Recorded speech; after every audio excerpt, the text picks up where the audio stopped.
Magic the Gathering has been doing a lot of pop culture crossovers lately, but one I did not see coming was with the board game Clue. Tom Marks from IGN here with a first look at the Ravnica Clue Edition. This is a new box, a new product that is a standalone sort of game, kind of mixing Jumpstart, mixing the actual board game Clue into this brand new thing that's can be played on its own, and we've got a first look at it. I actually flew to Wizards of the Coast headquarters as well and played this with them, so I've got some impressions about it too.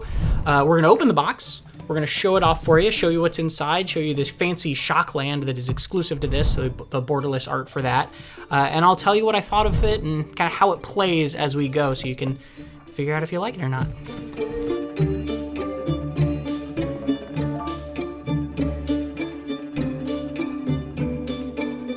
So, how does this actually work?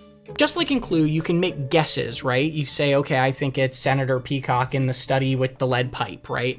And then if somebody has one of those cards, at least one of those cards, they have to show you secretly, and you mark down and you try to deduce what's left and what's in the envelope.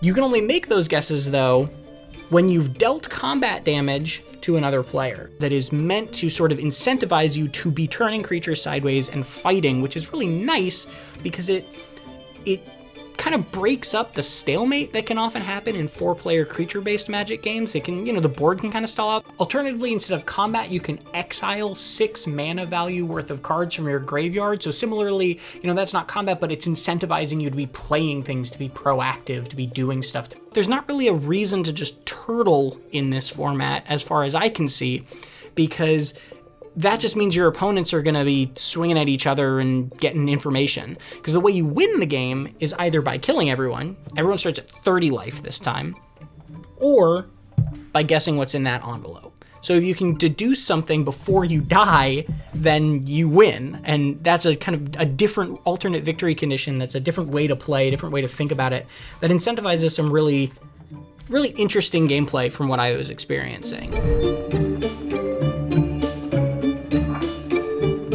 Inside the box, there's this sort of thicker box that is similar to the bundle boxes that you can get, right? And this actually is designed to house everything from the edition, the Clue edition, after you're done playing with it. So take out some packaging here. You'll see there's actually, these are the booster packs that you play with. Some of this has been opened already. These are usually fully sealed, but I was prepping for it. And if you take out this, there's these little slots that you can see. And then these dividers that come along, and you can put them in here and separate and repackage everything nicely afterwards. Well, what's actually in this box? Well, there are these 8 booster packs, and these are these special Clue Edition booster packs. If you've played Magic's Jumpstart sets, these are kind of similar to that. You get these 8 packs. The Clue Edition is meant to be played with 4 players. You each get 2 packs. You open them up. They're 20 cards each. You shuffle them into a 40-card deck, and that's your deck for the thing. You can also take these rules and sort of just, use your own deck or mix it and match or whatever you want to do, but this is the way this is designed to play. You have a little rule book explaining all the details of the game. And then 4 of these, which are these privacy screens, right?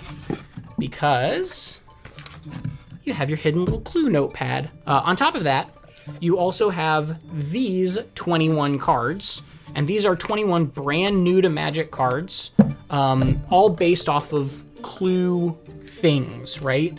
So you have, just like in Clue, 6 characters, which are recognizably the 6 characters from Clue, but, with a Magic twist. And then 5 weapons, notably the revolver is not in this game. And then you finally have 10 rooms, and the rooms are basically just lands, right? They're the locations from around the place, each a 2-color pair. And then last but not least, as a little bonus for the diehard Magic players out there, all of these Clue editions comes with one Shockland box topper. So this one's already been opened, but it is, as you can see, a Hallowed Fountain. So this is brand new borderless art for Hallowed Fountain, set on Ravnica, with a little sort of murderous twist. You can see there's a person with a knife, shadow of a person with a knife sneaking up on this person in this bathtub. And there's one of each of these, and every Clue edition gets one random Shockland. That's always going to be foil. There are also 10 commons, 1 in each color pair, and 20 rares, 2 in each color pair, that are brand new and can only be opened in this Clue edition alongside these reprints. So every one you open, you're going to see it's going to be centered around one of Ravnica's guilds, right? So 1 2-color pair. And you'll always get the new common, and then you'll get one of the 2 rares in that. So for example, this pack was the Golgari Swarm, and inside there's the brand new uncommon Tribune of Rot. And then on top of that, there's also a rare, which is brand new. And then the rest of the cards are reprints, and there's a big focus in this set on cards that want to get in, incentivizing attacking, incentivizing not blocking, like Death Touch, and then a good amount of mana fixing as well. So there's a glimpse of a couple of these new cards, but we have a gallery on IGN.com with an article with my full thoughts on this set that has all 30 of these brand new cards for you to peruse on IGN.com.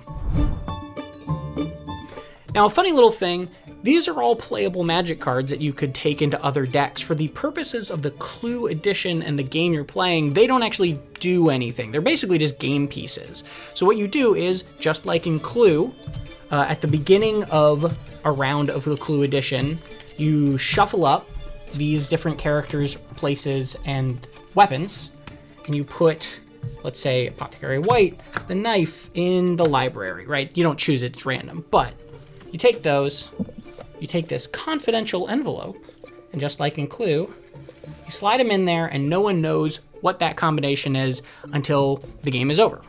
Then these are shuffled up and distributed to all the players, so everyone has their own set, their hidden little pile. Again, just like Clue. So as you find out who has what, you're trying to guess, just like in Clue, what the cards in the envelope are, and you can hide this behind your screen and take your little notes as you go. There's also this really cool thing where if somebody guesses a card that is in your hand, like, oh, you know, say, oh, I have the study, well, I gotta show you the study, right? Then you actually get a treasure token. And that's cool because let's say you do have a 4-color deck, you know, you didn't get Golgari Simic, you got Golgari Boros or whatever, and that's red-white, then it might be hard to fix your mana, right? That's a concern that they had, and I was talking to the WotC designer Mike Turian about this, and he said they put in a lot of thought in trying to make your mana work. So that treasure is cool because if you're falling behind because your mana is screwed, then you're more open to attacks. And if you get hit more, then people will guess your cards. And if people guess your cards, you get more treasures, which fixes your mana and catches you up. So it's actually this very thoughtfully designed little package in how they've designed these packs, how they've designed how it integrates. It concerned me at first that I was like, well, if it's just Clue stuff mixed with a game of Magic, isn't that going to feel a little disjointed? But the way they've designed this is very, very thoughtful, and I had actually a lot of fun playing it. I really thought this was just going to sort of be a one-off, you know, novelty, and it's actually something I really do want to come back to. If you want to hear more of my thoughts of how the Ravnica Clue Edition plays, see more of the new cards, all of that stuff, please go to IGN.com. You can find it all there. And I'm looking forward to getting some more games in.